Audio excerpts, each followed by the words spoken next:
As the federal government shutdown drags on, America's national parks occupy a strange middle ground, officially open, yet running on fumes. Under the Interior Department's contingency plan, most park gates, roads, and trails remain accessible, but looks can be deceiving. Roughly two-thirds of National Park Service employees, about 9,300 out of 14,500, are furloughed, leaving only a skeleton crew for emergencies and basic protection. Visitor centers are dark, restrooms are locked, garbage cans overflow, and the rangers who normally offer maps, advice, and rescue services are largely absent. Even emergency response times can slow to a crawl. Adding to the confusion, each park is making its own call. Mesa Verde is shuttered, while Yosemite still allows limited entry, asking hikers to issue their own backcountry permits. Travelers planning bucket list trips find themselves gambling on whether gates will be open, services available, or trails safe. The financial fallout is just as uneven and enormous. The National Park System forfeits up to $1 million in entrance fee revenue every day the shutdown continues. Beyond the boundaries, so-called gateway communities, towns built on lodging, dining, and gear rentals, stand to lose as much as $80 million in daily visitor spending.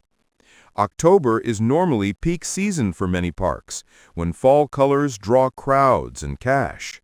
This year, the crowds are smaller, and the cash is vanishing.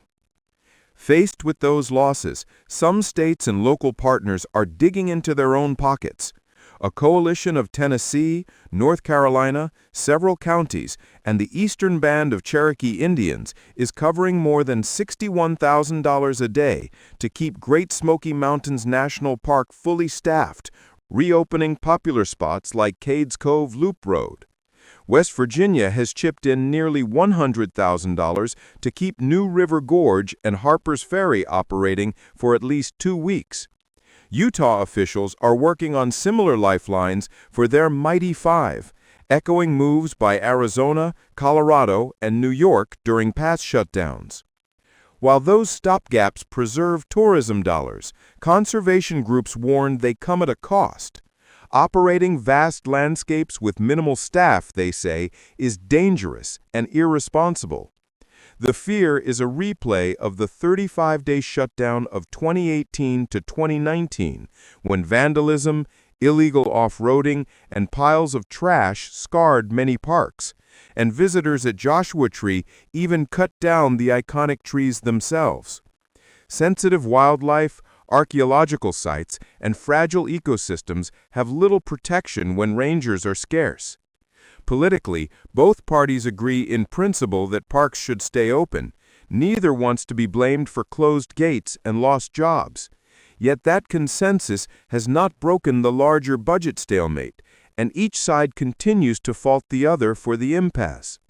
Some analysts suggest that keeping parks partially open softens public outrage, reducing pressure on lawmakers to resolve the shutdown quickly.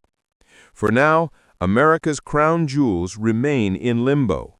Their gates may be open, but their protective shield, skilled staff, maintenance crews, and interpretive rangers is largely missing.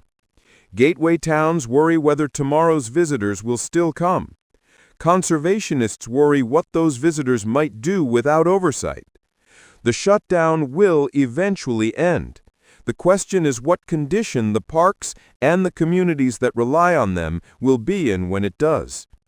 Until Congress finds a solution, the nation's most treasured landscapes hang in the balance, caught squarely in the crosshairs of a political fight playing out far from the trailheads and timberlines.